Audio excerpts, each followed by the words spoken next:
The United Nations Partnership Framework serves as a collective response of the United Nations to support the national development initiatives of the government under the National Vision 2030 and NDP 5, as well as the United Nations Sustainable Development Goals, international treaties and conventions. Aligned with NDP 5, the framework contributes to economic progression, social transformation, environmental sustainability, and good governance.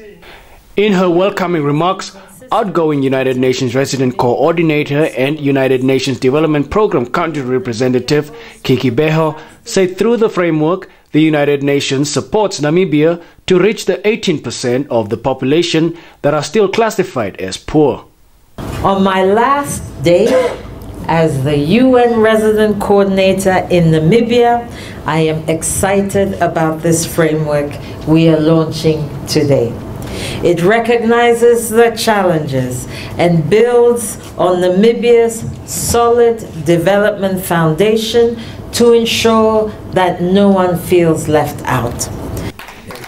Delivering the keynote address, Economic Planning Minister and Director General of the National Planning Commission, Obeth Kanjoze, said the framework should ensure that government and the United Nations continue to work in unison towards a common goal.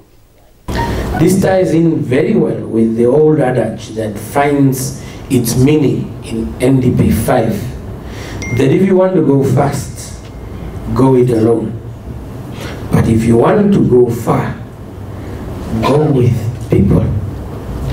This is a signal of the emphasis and importance we put on our people within the spirit of the Harambee Prosperity Plan and the Sustainable Development Goals. Leave no one behind, indeed. The overall estimated budget for the United Nations Partnership Framework is about 2 billion Namibian dollars.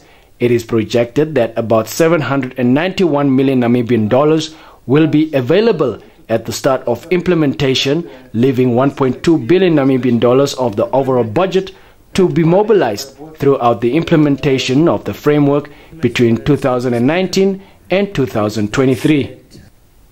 The United Nations will work in partnership with the government, development partners, and the private sector to mobilize funding towards the framework budget. George Hendricks, Nampa News, WINDHOEK.